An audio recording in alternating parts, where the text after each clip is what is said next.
Hello everybody, thanks for tuning into this video today. I really appreciate it. So today I'm going to talk about Interstellar, which is not just my favorite Nolan film, it's also tied for my favorite sci-fi film alongside with Arrival.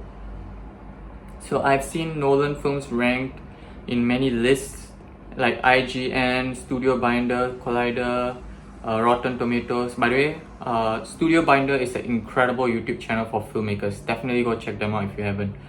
And I've seen YouTubers talk about their ranking of Nolan films, and I always notice that most of them have Interstellar at the bottom half, which is really depressing. I think many people don't appreciate it for certain reasons. I'll get to them very soon. So in this video, I'm going to defend Interstellar, explain why it is one of Nolan's best, why it is my favorite Nolan film and sci-fi film. So Interstellar is a film written and directed by Christopher Nolan, and who is one of my favorite directors, and it's also my inspiration. So for this movie, he took inspiration from 2001: A Space Odyssey and many other things. It stars Matthew McConaughey, Anna Hathaway, Jessica Chastain, Timothée Chalamet, of course Michael Caine, and a slew of many other cast members.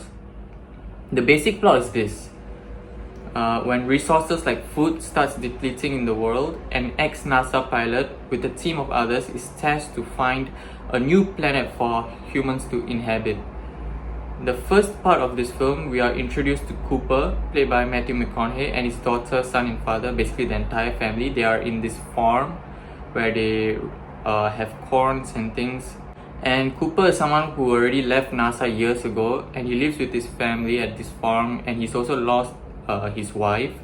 He was once an engineer who turned to a farmer, and that's very something interesting about this world here, because in today's world, engineers is the more well-respected job, and it's also the job that most people want to take, right?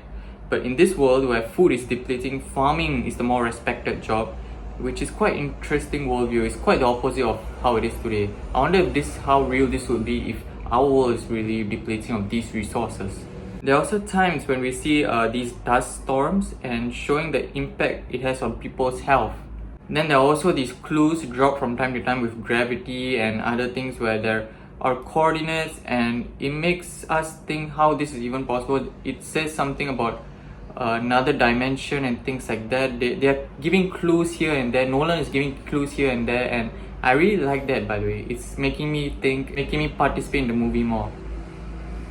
And that's where so then he meets an old acquaintance, and Cooper leaves his family behind to go to space to find a new planet to live for humans to inhabit.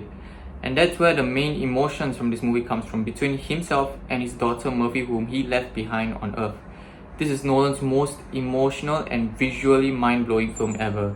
I cannot even comprehend how they made the visual effects for this movie without without much use of green screen, especially for scenes like the black hole and things like that. And believe it or not, Kip Thorne was the physicist who worked on this film, and there are even videos of his lecture in his university where he talked about the black hole, and he compared it to the one in the movie Interstellar, and they are actually quite scientifically accurate. Very close alike at all. Oliver James, who was responsible for this image, said, well, what happens if you take the double negative image for a thin accretion disk and you look at it from above the black hole instead? So we're just going to move the camera from near the equatorial plane up to the North Pole. And so if you do that, and then you fuzz things out because the Event Horizon Telescope doesn't have very good resolution, lo and behold. This film might not be 100% scientifically accurate, but it's very accurate scientifically. And that's really amazing. It's scientifically accurate and it's mind-blowing visually. The movie has a concept of time dilation, which is so cool to watch. When they were on that planet, there were these giant waves, which were also cool and things like that. But then, when they got out of that planet and they realized that many years have passed by, we witnessed Cooper watching this video of his son all grown up. And at the end, he saw his daughter as well. He was crying, and that's the most emotional scene ever in this film. He could not get to be a part of his children's life for many years, especially times when they needed the father figure when they lost their grandfather and things. He wasn't there for them, especially important moments when his son actually got married and have a child. He really wasn't there for them when he should have been.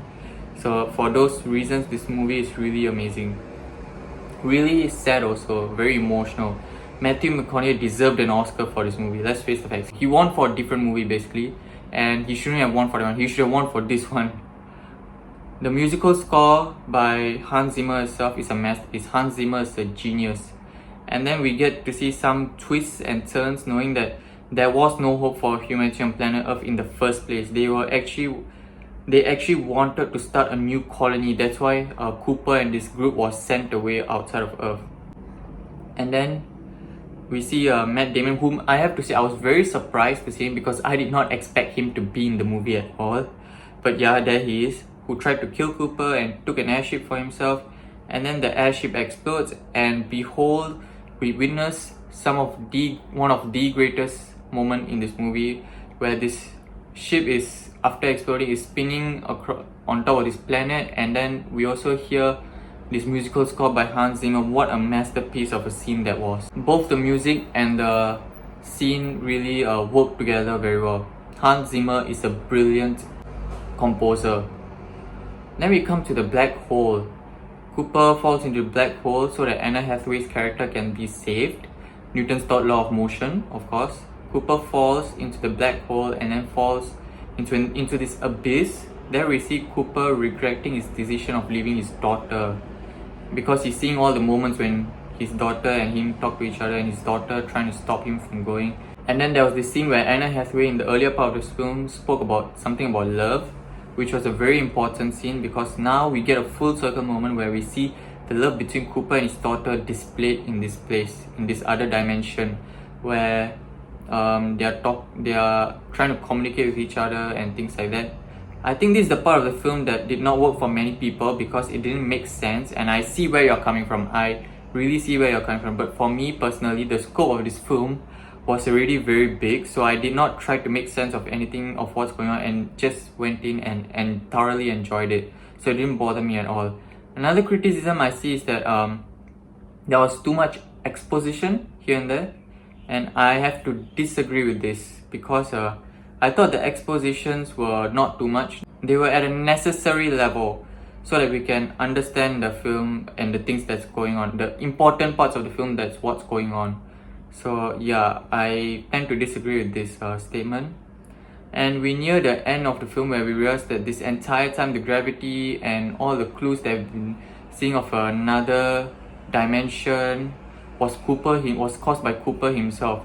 He was sending a message to his daughter so that she can figure out a solution and save the people of Earth. And in the ending, we see the father and daughter see each other one last time, just at different ages. And from there, Cooper goes to find Anna Hathaway's character. This movie was an experience for me. I mean, most Nolan films tend to be an experience rather than just a story. That's why I really love Nolan's film. I'm very excited to see what he does with Oppenheimer at this point. It sounds amazing and I really love it. So yeah, Nolan is one of my favorite directors, and Interstellar is my favorite film of Nolan, and also tied with Arrival for my favorite sci-fi film of all time. And yeah, those are my thoughts. If you like this video, click the like button. If you want to see more, subscribe to my channel. And yeah, if you want to give any suggestions, let me know in the comments below. And thanks for watching, and see you next time.